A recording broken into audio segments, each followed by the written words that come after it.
নমস্কার, পার্থসারথী সরকার আরেকটি স্বরচিত কবিতা নিয়ে আপনাদের সামনে চলে এসেছি। আজকের কবিতাটি আমার বেশি বয়সে যাদের বাচ্চা হয়, অনেক সময় মিসক্যারেজ হয়ে যায়, তো সেসব ক্ষেত্রে মা ডাক শোনার জন্য একজন নারী কতটা উদ্গ্রীব থাকে এ নিয়েই আমার কবিতাটি আজকে। আমরা বাবা, আমাদের কতটা দায়িত্ব থাকে, একজন মায়ের কতটা দায়িত্ব, এ নিয়েই আজকের কবিতাটি। প্রতীক্ষায় প্রশ্রবণ।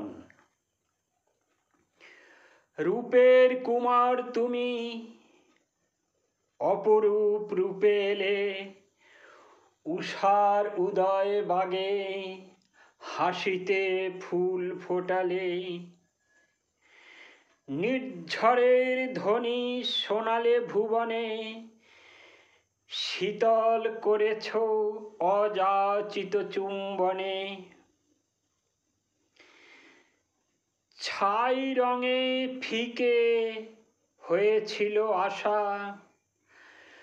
শক্তিহীনার বুকে জাগালে ভরসা। কার ঘরে তুই ছিলিস আগে, এলি আমার বক্ষ জুড়ে। নাম না জানা পদ ফোলা তুই, গান শোনাবি সুরে সুরে। ওরে মানিক, ওরে রতন, খানা একটু ক্ষীর ননি। তপ্ত বক্ষ সিক্ত করি, মধু মাখা মা ডাক শুনি। কোন অলকায় ছিলি বাছা, স্বপনপুরে একদিন ধরে।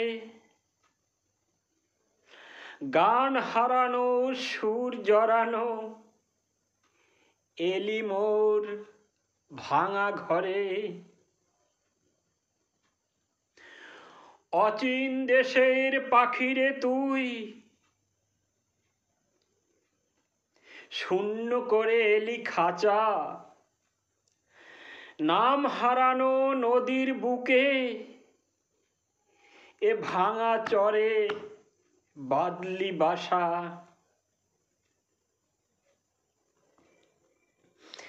ঝড়ে ভাঙা হিজল তরুর, অর্ধমৃত বাগে এলি।